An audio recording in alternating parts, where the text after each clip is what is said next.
My son took me to a local pub the night my past reached across a bar counter, wrapped its fingers around mine, and refused to let go.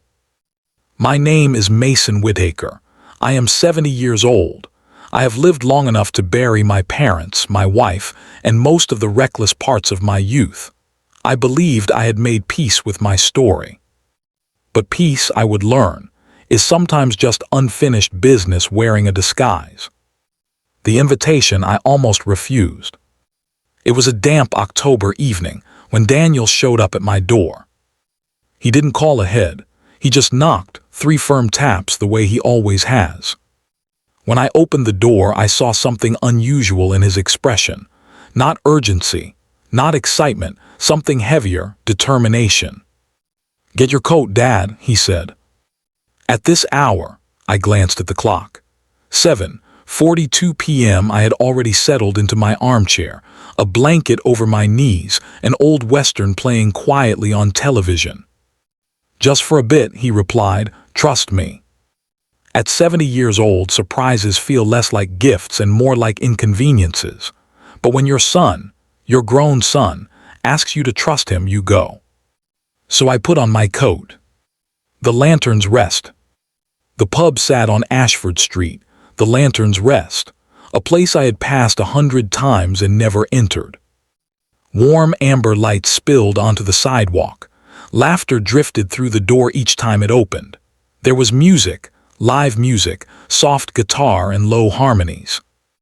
Inside, the room smelled of polished wood and fried potatoes, the kind of place where stories hang in the air like smoke.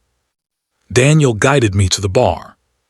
2 ginger ales, he told the bartender. She turned around, and the air shifted. She froze when she saw me. Not the polite freeze of recognition, not the mild confusion of mistaken identity. This was something deeper, something personal. She stepped forward, and then she grabbed my hand. The words that split my life in two. Her fingers wrapped around mine, firm, trembling. "Where have you been all my life?" she whispered. The noise of the pub dulled into a distant hum. My heart thudded so loudly I thought others might hear it. "I'm sorry," I said, instinctively trying to pull back, but her grip tightened just enough to stop me.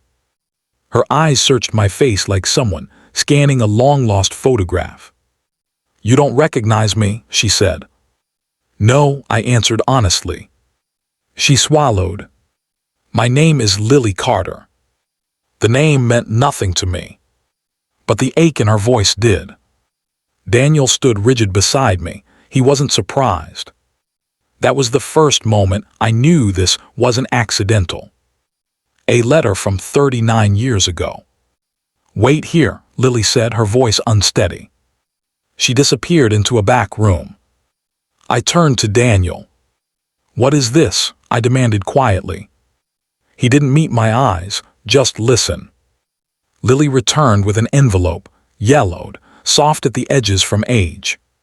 She placed it in front of me.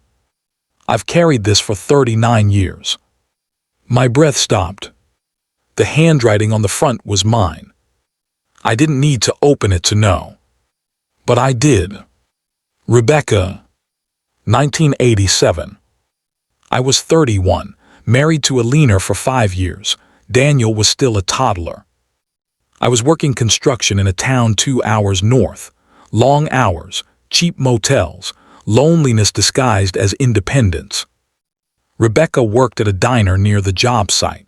She had a laugh that filled the room, a way of looking at you that made you feel chosen. It began harmlessly. Coffee refills. Long conversations after closing. Then one night became 3 months. It was the worst mistake of my life. I ended it. I chose my marriage. I wrote Rebecca that letter, apologizing, saying I needed to fix what I had nearly destroyed. I went home, and I buried it. Or so I thought. She was my mother. She was pregnant, Lily said quietly. My knees nearly gave out. "She didn't tell you," Lily continued. "She didn't want to break up your family." The room felt too small. I was born 8 months after that letter. I stared at her face. The curve of her jaw. The faint dimple in her left cheek.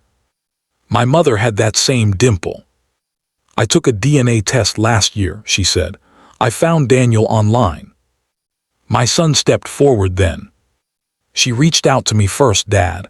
I didn't know what to do. I felt betrayed, and then immediately ashamed for feeling that way. You knew? I asked him. He nodded. I wanted you to see her, not just hear about her. The weight of it all pressed into my chest. You're saying? I could barely finish. Yes, Lily whispered, you're my father. The daughter I never held. I searched my memory for signs, for missed calls, for hints Rebecca might have given. Nothing. I had walked away thinking I was cleaning up a mistake. Instead, I had left behind a life. Did she have a good life? I asked. Lily smiled faintly. She worked 2 jobs. We moved a lot, but she loved me. Did she resent me? Lily's eyes shimmered. She said you weren't a villain, just human. That hurt more than hatred would have. Daniel's hurt. Dad, Daniel said quietly, I need to ask you something. I nodded. If you had known, what would you have done? The question cut deep. I imagined Alina finding out. Imagined Daniel growing up in a broken home. I don't know, I admitted. Honesty at 70 feels different than at 30. There's no pride left to protect. I would hope I would have taken responsibility, but I can't promise who I was back then would have been brave enough. Daniel absorbed that. I appreciate you not pretending, he said. The apology. I turned back to Lily. I cannot undo what you lost, I said. I cannot give you the childhood you deserved, but I can say this, I am deeply sorry. Tears slid down her cheeks. I didn't come here for money, she said quickly, or revenge. What did you come for? She hesitated. To see if I mattered. The question broke me. You matter, I said firmly. Not because of blood, because you are here, because you survived, because you built a life. Her lip trembled. I've never heard my father say that before. The word father echoed between us. And for the first time in 70 years, I felt both young and ancient at once. A new kind of beginning. We talked for hours. About her childhood. About Rebecca's strength. About my life with Alina. There were uncomfortable pauses, moments where grief for what never happened hovered between us.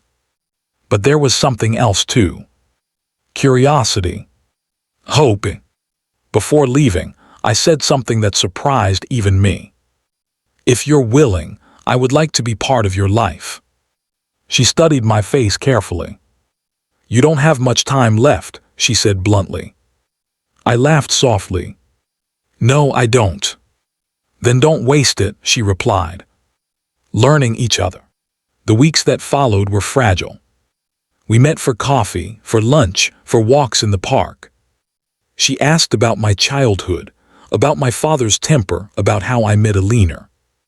I asked about her favorite books, her fears, her dreams for the pub. One afternoon she said, I always wondered if I got my stubbornness from you. You did, Daniel answered from across the table. We all laughed. And in that laughter something healed. The ghost of Rebecca.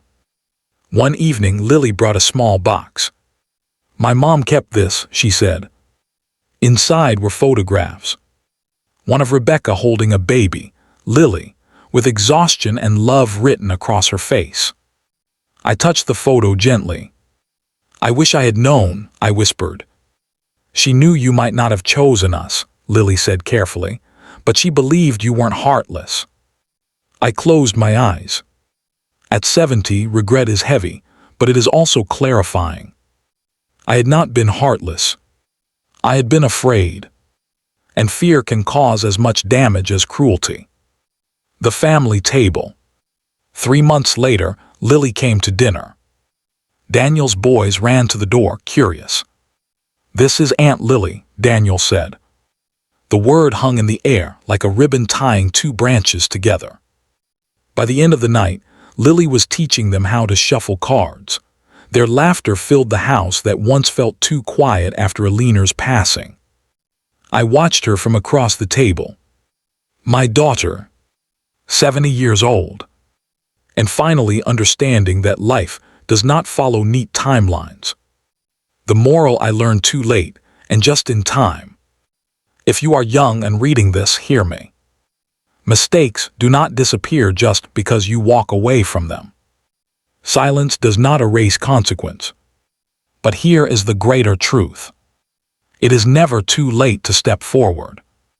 At 70 years old, I learned that responsibility delayed is still responsibility. Apologies matter, even decades later. Children, no matter their age, only want to know they mattered. And love can grow in soil watered by regret. My son took me to a local pub. The bartender grabbed my hand and said something shocking. But what she really gave me was not shock. She gave me a chance. A chance to become, even at 70 years old, the father I should have been all along. And if life offers you a second chance, no matter how late, take it before the lights go out.